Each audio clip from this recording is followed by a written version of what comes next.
अस्सलाम वालेकुम गाइस, उम्मीद करता हूँ सब ठीक ठाक होंगे, खैर आफियत से होंगे। तो आज की अपनी इस वीडियो में हम जिस शेयर को डिस्कस करने वाले हैं वो है फौजी सीमेंट कंपनी लिमिटेड यानी कि FCCL। तो FCCL पर मैंने एक video I think so 4 to 5 months पहले बनाई थी। उसके बाद से मैंने इस पर जो है कोई भी सेकंड वीडियो नहीं बनाई, अपडेटेड वीडियो नहीं बनाई। तो मेरे ख्याल से it's best time to discuss FCCL। तो ये इस वक्त आप लोगों के सामने FCCL का जो है वो वीकली टाइम फ्रेम ओपन है। सबसे पहले इसमें से जो हमने अपनी प्रीवियस प्रिडिक्शन की थी उसको थोड़ा सा देख लेते हैं कि क्या वो फॉलो हुई या नहीं हुई। फिर इंशाल्लाह इसमें से जो भी हमारा नियर फ्यूचर प्लान होगा वो हम आप लोगों के साथ शेयर करेंगे। तो जब हम FCCL में अपनी प्रीवियस प्रिडिक्शन कर रहे थे तब जो है FCCL ट्रेड हो रहा था इस रेड कैंडल के राउंड अबाउट, यानी यही रेड कैंडल ही थी जब हमने इस पर अपनी फर्स्ट वीडियो बनाई थी। तो मैंने आप लोगों के साथ जस्ट एक ही सिनेरियो FCCL में शेयर किया था वीकली टाइम फ्रेम पर। मैंने ये कहा था कि उस वक्त ये ट्रेड हो रहा था तकरीबन 12 रुपीज़ के आसपास। तो मैंने ये कहा था कि ये 10 से 11 रुपीज़ वाले सपोर्ट तक आएगा, जो कि ये आया। ये तकरीबन 11 रुपीज़ वाले सपोर्ट तक आया। मेरा जो सपोर्ट जोन था वो बेसिकली 10 से 11 का था। तो ये जो है 11 रुपीज़ तक आया और उसके बाद मैंने ये चीज़ आप लोगों के साथ डिस्कस की थी कि फिर 11 रुपीज़ से जो है मैं इसको कम से कम 13 रुपीज़ के लेवल तक जो है वो जाता एक्सपेक्ट कर रहा हूँ। तो आप लोगों के सामने है कि ये 11 रुपीज़ के लेवल तक आया, यहीं से इसने जो है सपोर्ट ली और सपोर्ट लेने के बाद तकरीबन विद इन 2 to 3 वीक्स जो है इसने हमारा 13 रुपीज़ वाला TP जो है वो हिट कर दिया था। ठीक हो गया। अच्छा जी, अब FCCL की जो वीकली टाइम फ्रेम की जो इस वक्त सिचुएशन बनी हुई है उसकी जो प्रीवियस हिस्ट्री है उसको थोड़ा सा डिस्कस कर लेते हैं। आप लोग देख सकते हैं मैं बेसिकली इस पॉइंट से आप लोगों के साथ जो है अपनी डिस्कशन स्टार्ट कर रहा हूँ।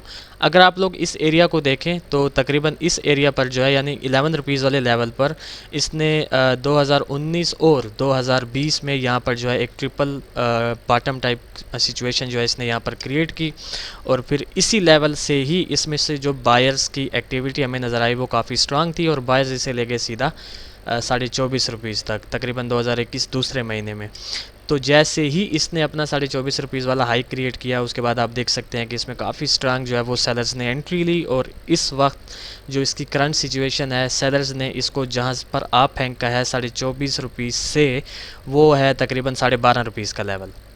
अच्छा, अब यहाँ पर एक चीज़ आप लोगों के माइंड में ये होनी चाहिए कि इसकी जो एक ओवरऑल रेंज है आप इसको यूँ कंसिडर करें कि इसकी जो एक बिग रेंज आप कंसिडर करें फॉर लॉन्ग टर्म वो इसकी 11 रुपीज़ से लेकर 24 रुपीज़ तक की है। ठीक हो गया। एक मैं आपको ये पॉइंट आपके जहन नशीन कर रहा हूँ कि आप लोगों ने इस पॉइंट को अपने माइंड में बिठाना है कि इसकी जो एक ओवरऑल रेंज है वो 11 रुपीज़ से लेकर 24 रुपीज़ की है। और अब जो इसकी करंट पोजीशन बनी हुई है वो ये है कि ये 11 रुपीज़ वाले सपोर्ट को इसने टच किया है, रिटेस्ट किया है और उसके बाद अब इसमें फिर हमें जो है बायर्स का प्रेशर नज़र आ रहा है आहिस्ता आहिस्ता। अच्छा, अब मैं अगर सिर्फ इस मूव की बात करूँ तो ओवरऑल इसमें जो एक ट्रेंड चलता हुआ आ रहा है इस लेग में वो इसका ओवरऑल डाउन ट्रेंड है according to weekly time frame. इसमें अगर इसने अपना इस डाउन ट्रेंड को अप ट्रेंड में कन्वर्ट करना है तो कम से कम इसको ये 15 रुपीज़ वाला लेवल ब्रेक करना होगा, अदरवाइज़ इसका जो ओवरऑल एक ट्रेंड चलता हुआ आ रहा है इस लेग में वो डाउन ट्रेंड है। अच्छा, उसके अलावा इसमें इस अपने हाई से जब ये डाउन साइड की तरफ आने लगा था तो इसने काफ़ी स्ट्रांग अपनी अपर ट्रेंड लाइन जो है वो जनरेट की थी जिसको आलमोस्ट जो है मेरे ख्याल से 4 to 5 टाइम्स जो है इसने काफ़ी strongly as a resistance expect किया था। बट अगर आप लोग इस एरिया पर थोड़ा सा फोकस करें तो मैं थोड़ा सा जूम इन कर लेता हूँ ताकि आप लोग देख सकें। अगर आप लोग थोड़ा सा इस एरिया पर फोकस करें तो इसने अपनी इस काफ़ी स्ट्रांग अपर ट्रेंड लाइन को जो कि काफ़ी स्ट्रांग इसका रेजिस्टेंस का काम अदा कर रही थी यहाँ पर ब्रेक कर दिया। तो मीन्स कि ये भी एक पॉजिटिव पॉइंट है बाई साइड की फेवर में। ठीक हो गया।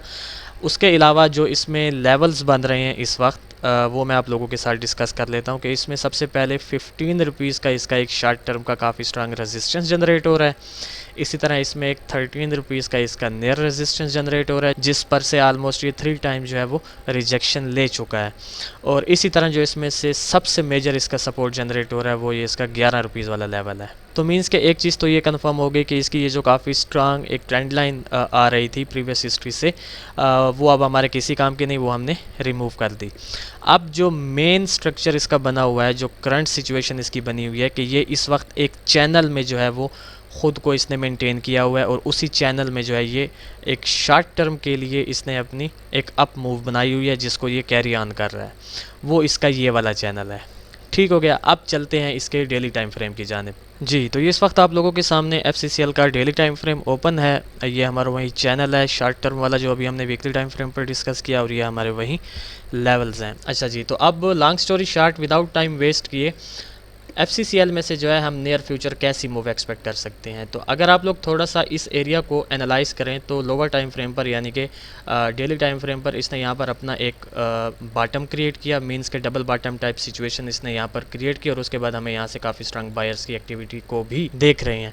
तो वीकली टाइम फ्रेम पर हमने अभी आप लोगों के साथ जो FCCL का एक ओवरऑल एनालिसिस किया, उसको मद्देनज़र रखते हुए वट आई थिंक कि मैं इसको जो है कम से कम ये इस वक्त ट्रेड हो रहा है 12.5 रुपीज़ के आसपास, तो मैं इसको डायरेक्ट जो है पहला टारगेट इसमें से 13 रुपीज़ का एक्सपेक्ट कर रहा हूँ, और जो इसका नेक्स्ट टारगेट है मैं इसको जो है इस अपर ट्रेंड लाइन तक जाता जो है वो एक्सपेक्ट कर रहा हूँ, और फिर मैं इसको इस अपर ट्रेंड लाइन से जो है दोबारा इस 13 रुपीज़ वाले लेवल तक आता एक्सपेक्ट कर रहा हूँ। तो मीन्स कि आप यूँ समझें कि मेरी जो ज़्यादातर एक्सपेक्टेशन है FCCL में वो ये है कि ये इस चैनल को जो है वो कंटिन्यू करेगा, इस चैनल में ख़ुद को मेंटेन रखेगा। तो ये बेसिकली इसका एक सीनरियो है।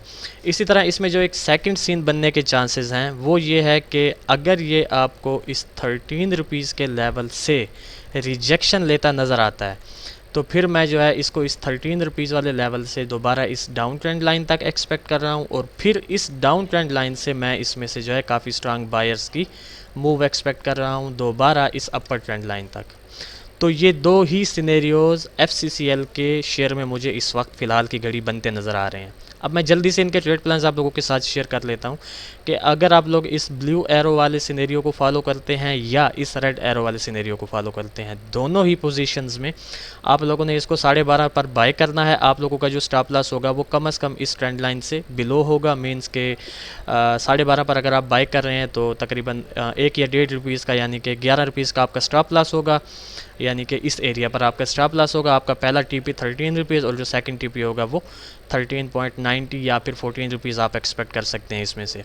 और अगर ये आपको 13 रुपीज़ वाले लेवल से रिजेक्शन लेता नज़र आता है तो फिर यहाँ पर जो आपने बाइंग की होगी उसको आपने होल्ड रखना है। जैसे ही ये आपको रिजेक्शन लेकर दोबारा इस डाउन ट्रेंड लाइन पर मिलता है तो आपने अगेन यहाँ पर बाय कर देना है, और ये जो बाइंग आपने की होगी वो बेसिकली यहाँ पर एवरेज हो जाएगी, और उसी एवरेज का जो स्टॉप लॉस होगा वो वहीं 11 रुपीज़ का होगा, और फिर यहाँ से जो है आप इसमें से मूव एक्सपेक्ट करेंगे 14 रुपीज़ की।